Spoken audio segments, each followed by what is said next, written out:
রাসূলুল্লাহ সাল্লাল্লাহু আলাইহি সাল্লাম বলেছেন যে তোমাদের সামনে এমন একটা দিন আসতেছে, তোমাদেরকে কাফেররা, তোমরা যেভাবে দস্তরখানা বিছিয়ে তোমরা মেহমানকে রাখো খাবার খাওয়ার জন্য, কাফেররা তোমাদেরকে এইভাবে মারার জন্য ডাকবে। তখন সাহাবায়ে কেরাম জিজ্ঞাসা করছেন, ইয়া রাসূলুল্লাহ, তখন কি আমরা সংখ্যায় কম থাকবো না বেশি থাকবো? রাসূলুল্লাহ সাল্লাল্লাহু আলাইহি সাল্লাম বলেছেন যে না, তোমরা সংখ্যায় কম থাকবে না, তোমরা সংখ্যায় বেশি থাকবা, কিন্তু তোমাদের অবস্থা হবে সমুদ্রের মধ্যে ভাসমান ফেনার মতো।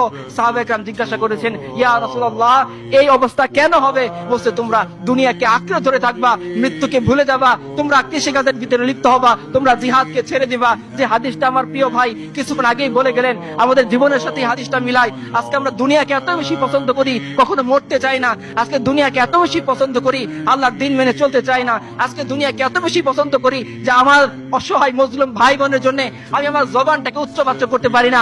আমি এমন অবস্থায় আমার জীবন যাপন করি, আমার পরিবারের জন্য খাবার মজুদ আছে, আমার সংসারের জন্য খাবার মজুদ আছে, আমার বাচ্চার দুধ মজুদ আছে, কিন্তু যে সমস্ত অসহায় মজলুম ভাই বোনেরা মাসের পর মাস, বছরের পর বছর নিজেদেরকে আল্লাহ সুবহানাহু ওয়া তাআলার সামনে দাঁড় করিয়ে শাহাদাতের নজরানা পেশ করতেছেন, যারা সে শিয়াবে আবু তালিবের মতো হাড্ডিসার হয়ে মারা যাচ্ছেন, যে সমস্ত উম্মার মায়েরা তার বাচ্চাকে ঘাসের স্যুপ খাইয়ে ঘুমানোর জন্য পিরাপিরি করতেছেন, যে সমস্ত বোনেরা তার লজ্জা নিবারণের জন্য বালু ধুলা দিয়ে নিজের শরীরকে ঢেকে নিচ্ছেন, এবং কি ঘুমানোর আগে পর্যন্ত তারা বোরখা পরে ঘুমাচ্ছেন, না জানি কখন দুশ্মনের বোমের আঘাত তার বাসার উপরে এসে পড়ে তিনি মৃত্যুবরণ করেন, আর তার সাংবাদিক ছবি তোলার জন্য তার সতর উন্মুক্ত হয়ে যায়। এই দৃশ্য থেকে বাঁচার জন্য যিনি ঘুমের মধ্যেও বোরকা পরিধান করে ঘুমাচ্ছেন, সেই সমস্ত সম্মানিত মুসলমানদের বোনদের সামনে দাঁড়িয়ে আমরা বলতে পারিনি যে তুমি যে এতদিন প্রত্যাশা করতেছিলা সালাউদ্দিন আইয়ুবের জন্য, তুমি যে প্রত্যাশা করতেছিলা মুহাম্মদ বিন কাসিমের জন্য, তুমি যে প্রত্যাশা করতেছিলা আমিরুল মুমিনিন উমর ইবনুল খাত্তাবের জন্য,